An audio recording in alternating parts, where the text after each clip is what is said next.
Okay, so yesterday I uploaded a video on whether or not the Chicago Bulls would have won 8 straight championships had Michael Jordan not retired from the game of basketball following the 1993 season. And I know a lot of people have been asking me recently, have you seen Scottie Pippen's recent comments that he's been making about the Bulls during his days with the team, about Phil Jackson, Michael Jordan, etc.? And I thought I would touch on that in today's video. So what's going on, everyone? You're listening to Bull Central here. Hope you're all doing well. By the way, as a side comment, I've also had a few people ask me, how come I haven't put out a video of the top 10 Bulls players of all time, considering I made a video of my general top 5 players of all time across the NBA? Well, I actually made that very video as one of my first ones on the channel when starting it a few months back. And rather than making another one or responding to all these folks individually, I'll just leave it linked to this video below in the description on the top 10 Bulls players of all time. So feel free to check it out if you're interested. Again, this was around the time when I first started the channel a few months back, so the quality of my work may not be as great, so bear that in mind. But with all that out of the way, let's talk about the player who I have as my second greatest Chicago Bull of all time, Scottie Pippen. So growing up following the Chicago Bulls as a kid, which yes, I realize I'm dating myself by saying that, but growing up watching the Dynasty Bulls, which got me into the game of basketball to begin with, I always had this fondness for Scottie Pippen. And the reason for that was because although yes, Michael Jordan was my favorite player and I loved watching him play basketball, and he really was the reason I became such a big Bulls fan, but I always had this great deal of respect for Scottie Pippen because he was such a great player and did so many things for that Dynasty Bulls team, but more often than not didn't always get the credit that he deserved because he was playing alongside the greatest player of all time and always was playing in his shadow. Not only that, but Pippen was such a calm and mellow guy and always appeared to be okay with giving up the spotlight to Michael Jordan and playing second fiddle. Then of course, when I got older and watched more Bulls, old games anyway, you could respect Pippen's game even further as one of the greatest defenders to ever play the game. And of course, it wasn't until I was older that you understood how grossly underpaid Pippen was throughout his time in Chicago for the level of production he was putting up and how the management just really didn't value him for how great of a player he truly was. And so I really felt for Pippen, knowing the challenges and difficulties he had to go through to get to the NBA, being raised in poverty with a large family and a disabled father. It was really hard to not like Scottie Pippen as a player and as a person.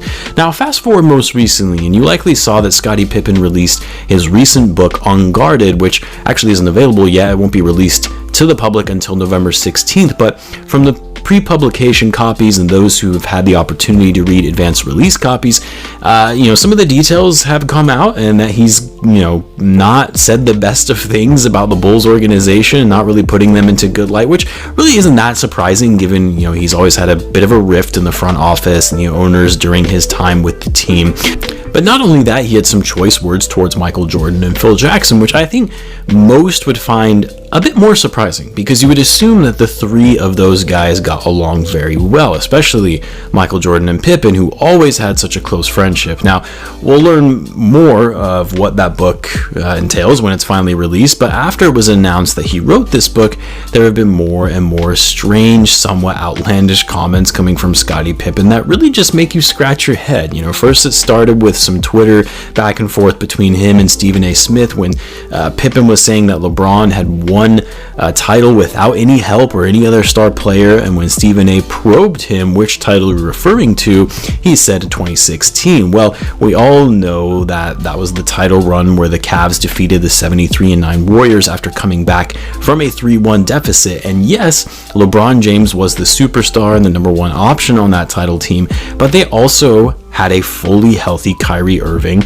and Kevin Love on that team as well. Of course, when Stephen A. went off, citing how can you not consider Kyrie Irving a star in that title run, especially when he hit that go-ahead 3 late in the fourth quarter that sealed it for the Cavs, Scottie Pippen quickly retracted and said, "My bad, I meant to say the 2015 finals," which, yes, LeBron really was playing by himself in that series, given that Kyrie and Kevin Love were both injured, but LeBron didn't win the championship that season, which is kind of a big distinction when you're talking about LeBron winning a title without any help.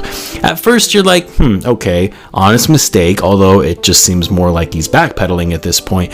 But why even bring this up? Why even bring up that LeBron was able to take a team and win a championship without any help or without star players alongside him?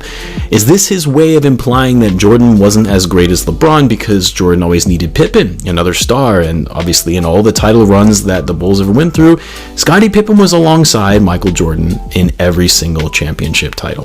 Or that MJ's championships, and really Scottie's as well, were somehow less impressive because LeBron did more with less talent, which I completely disagree with, by the way, more so just trying to understand his rationale for this. Then stuff started getting a little more weird when Scottie Pippen recently appeared on the Dan Patrick podcast, in which he was discussing the 1994 playoff series against the Knicks, in which Phil Jackson drew up a play to take a final shot for a game winner in Game 3, and rather than drawing up the play for his best player and seasoned veteran in Scottie Pippen, he drew it up for Tony Kukoc to take the last shot, which of course Kukoc hit, and the Bulls won that game. Now this game and play was covered in the Last Dance documentary, and of course everyone knows that Pippen was so upset by this decision that he chose to sit out of the final play as a whole when he found out that he wasn't going to be taking that last shot. Now the reason this topic was recently brought back up and addressed in this podcast was because Scottie Pippen had some choice words regarding Kevin Durant and his lack of team basketball in this series against the Bucks, where they were eliminated on their home court in Brooklyn.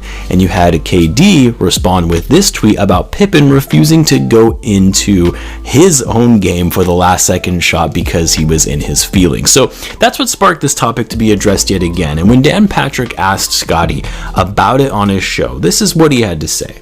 You need to read between the fine lines, and then you go on to say it was a racial move to give him, Tony Kukoc, a rise. So, I mean, if you knew that Scottie Pippen had been with the Bulls from 87, battled through the Pistons and every other team that we had to get to those 3 championships, wouldn't you give Scottie Pippen one opportunity to get a last second shot without Michael Jordan? Like 1 year without Michael Jordan. Can I get one shot? Like, I'm doing all the dirty work. But all of that I understand from the basketball standpoint.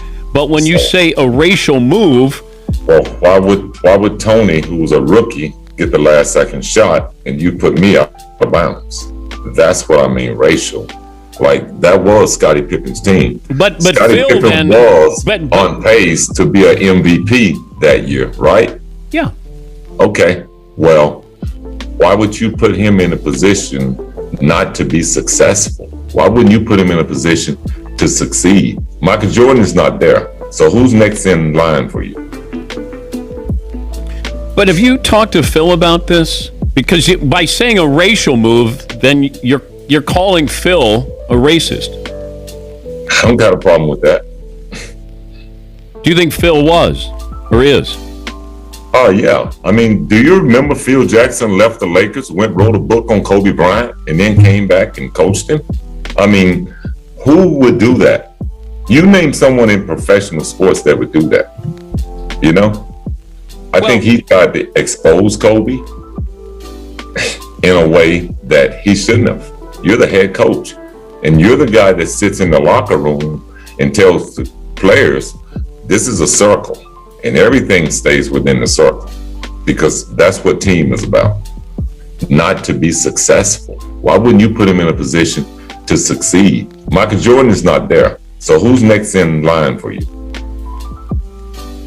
But have you talked to Phil about this? Because by saying a racial move, then you're calling Phil a racist. I don't got a problem with that. Do you think Phil was or is? Oh, yeah. I mean, do you remember Phil Jackson left the Lakers, wrote a book on Kobe Bryant, and then came back and coached him? I mean, who would do that? You name someone in professional sports that would do that. You know? I think he tried to expose Kobe in a way that he shouldn't have.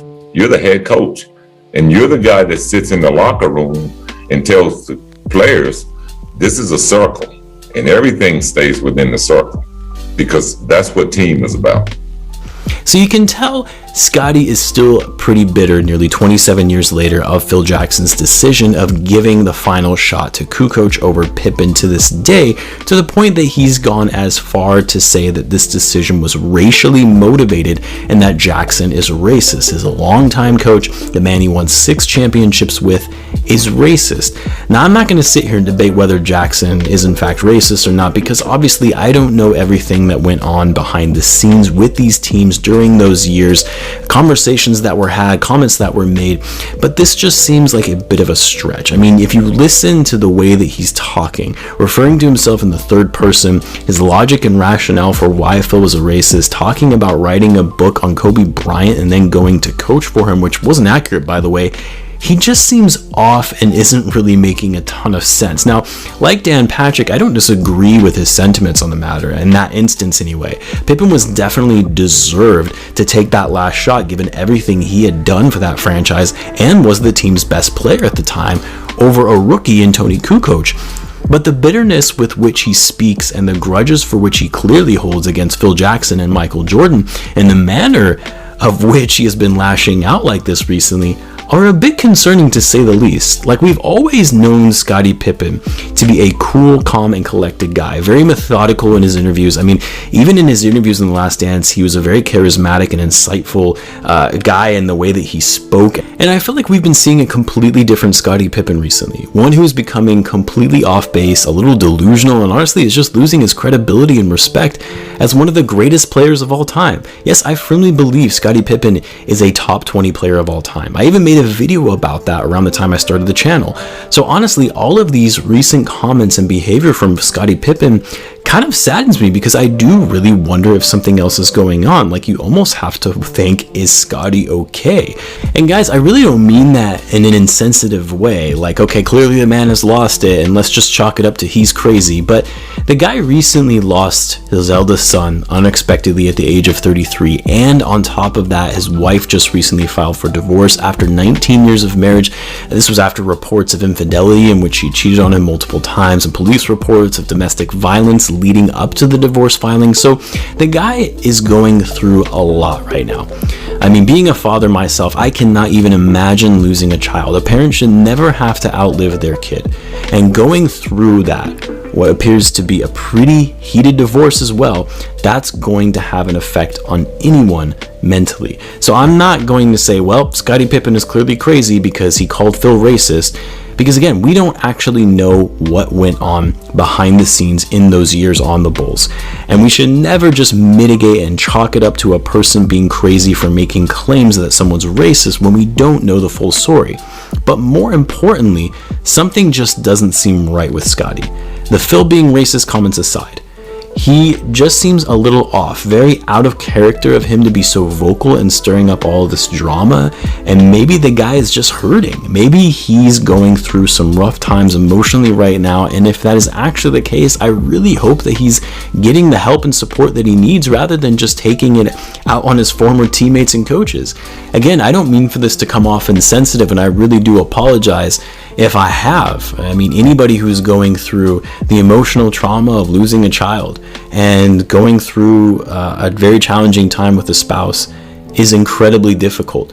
But I just hope that everything is okay with Scottie Pippen, because I love the guy as a player. I grew up watching him, grew up loving Michael Jordan, Scottie Pippen, Dennis Rodman, all of those guys in the 90s. But I want to know what you guys think about Scottie's most recent comments. Let me know in the comments below. And of course, always be sure to subscribe if you're a Bulls fan, as I post daily Bulls content.